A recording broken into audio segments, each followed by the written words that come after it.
Talk about a short break. Here we are again with Ali Fawaz. Congratulations. Hey, thanks. Yeah, nice to have you here again after that interview yesterday. Yeah. And you were living up to the promise, I would say. So, you know Lucas, of course, right? Yeah, I know him. He was before a long time in our team also. I think he also built this team at the start, so I know him well, yeah. Oh, okay, okay. And is it different to play against a friend in the feature match area? No, you can't choose who you play, so Yeah. it doesn't matter if a friend or not, you're just playing your game. You just take them as they come. Yeah. Okay. Okay, well, yesterday we talked about your preparation for the event and how to build your Necros deck.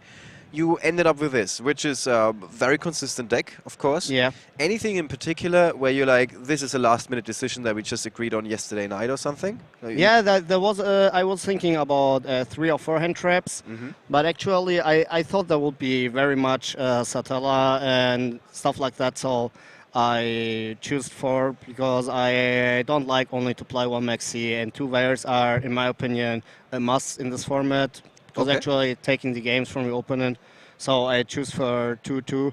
And also the decision was about the World Lady or Exiled Force, but actually in this format the most are playing the Junlock deck, like I told you all yesterday. Yes, you were very consistent. And the most are searching Trishula for Farfan, so Exile Force wasn't that good like the World Lady. That's why I'm just playing it in the sideboard. In case your opponent... Okay, okay, interesting, interesting. And you got a DD Crow in the side deck, also something we don't see every day? Yeah, a friend of mine was testing it very much, and we discussed that. And actually, if your opponent playing a game with Cycle or wants to make a Djinn lock or something like that, the Crow is just taking the Djinn first. At the second, also, if you play the Cycle with a Shurit, you can choose what you don't want to have on the field. Actually, if you're taking the Trishula and you have to reborn a Unicorn, it's not that good. Okay. So for the start in the first few rounds, 2-3 rounds or turns, it's very strong. Okay. So actually sometimes better than Valor. Okay. But you didn't play it yet this weekend. I play 1 DD Crow on the side. No, I know you play. I mean, in the games that you've had so far, did you ever play the DD Crow today? Yeah, I played it round 2. Oh, okay. I activated it also, yeah. Okay, so took it was him the Trishula, and then he was kind of like, have to reborn the Unicorn, yeah. So it already paid out. Well, seems like there's a good saying about luck. We got the German saying, but the English saying is luck is when preparation meets opportunity. Yeah, also. Yeah, you're definitely prepared, and there was an opportunity for that DD Crow, and then it looks to your opponent like you're he was wondering. Yeah. In fact, it's just the opposite of that. Okay, well, walk us through the games against Lucas. The first game, Lucas looked at his opening 5, and he seemed to be quite happy with them.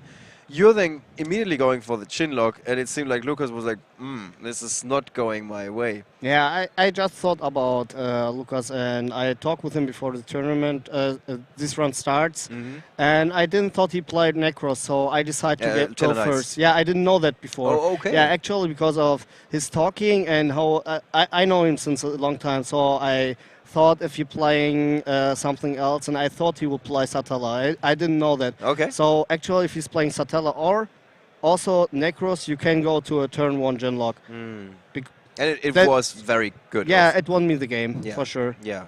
And how do you feel about that? Because the chat was kind of split in the middle. Some of them were like, good play for Ali, and the other half was like, this game is not going to be exciting now with that chin lock. Yeah. but you're sitting there, you're like, no regrets. Before the battles, I was hoping the chin lock will go to the battles because the chin lock is taking the whole play. You just put a chin lock. Oh, I don't have an out, so you won. Good game. Yeah. So I dislike it very much, but actually, why don't you choose this option also to win games, not only lose to this? If you can't beat them, join them. Yeah, all right. That's right. All right. So you're winning the first game with that chin lock earlier on. We talked about should Lucas have given up like 1 or 2 turns earlier to have more time for the second and for the third game. A very psychological thing, but what is your opinion about that? I thought I don't know if you're playing outs in the main deck. Actually, some are he had playing like a Raigeki and yeah, something like that. But he also told me in the round where we was playing if I have something to save the Djinn, so no problem. We can. I would give up the game, but I didn't talk about that because actually I give him information I don't want to give. Maybe he don't concede or something like that. So I. Yeah. have the problem. All right. So you're winning the first game, going to side decking. What happens then? What do you change? Yeah, actually, I added to Denko Seka. They're winning the whole game. Yeah. Denko Seka is like coming on the field, Trishula and everything. Yeah. And he can't make anything because the traps are dead. So what do you think about his choice, the Chaos Trap Hole? Do you think it's a good card? I didn't like it because actually it's too lucky to draw it. You have to draw it, and your opponent also have to summon the Denko Seka. Otherwise, this card is dead versus Necros. Too situational. Yeah, if it wouldn't be a counter trap card, this card would be amazing because you can search it with Mumuleo. But actually, like that, you have to draw it. You have to pay 2,000 life points, and it didn't win for you the game for sure. Like you saw versus me, he have to play it to Manju because actually it was dead, and then 2,000 more damage. Okay, so you're not a fan. Yeah. No, I'm not a fan. Okay, good to know. And anything else that you're like, in particular against Tellarknights that you can side in? Breaks the Square and Royal Decree, for sure. Because Royal Decree is like, it's similar to Denko Seka. You just flip it and OTK him, take him this whole field with Exiton or whatever you want. And till now, the Decree was amazing. Yeah. Also, round one, my opponent just starts with mistakes. Flip Decree, he can't make anything with 2 other set cards, and I just crush him. And yeah, that was it. Sounds very good. Okay, so it sounds like today's going really well for you. We will see. Yeah, well, so far so good. Three rounds, 3 victories. Yeah, but 8 more rounds. No, 7. No, 8. 8 more rounds. 8 more rounds, yeah. Well, 5 more. For today, yeah. For today. Okay, I stand corrected. I'm giving it to Ali. One more situation. He's got the Trigger lock, and we were like, wow, this is looking really good with the Trigger loop, where he can return the anti-spell fragrance. You had 1 MST, and then you're drawing into the second one? Yeah, I keep the whole time 1 MST, and I drew the second one. Actually, I can also draw a Denko Seka. Yeah, well, what happens in your head when you're like, he flips the spell fragrance, you're like, MST. Yeah. He's got the second spell fragrance. The second, and I was thinking, like, he has 3 more sets. I didn't know if he have Vanity's Emptiness or something like that, but actually I go 0-1 in the first game, so second game I can risk it because 1 is for sure a call, so you have 2 more sets.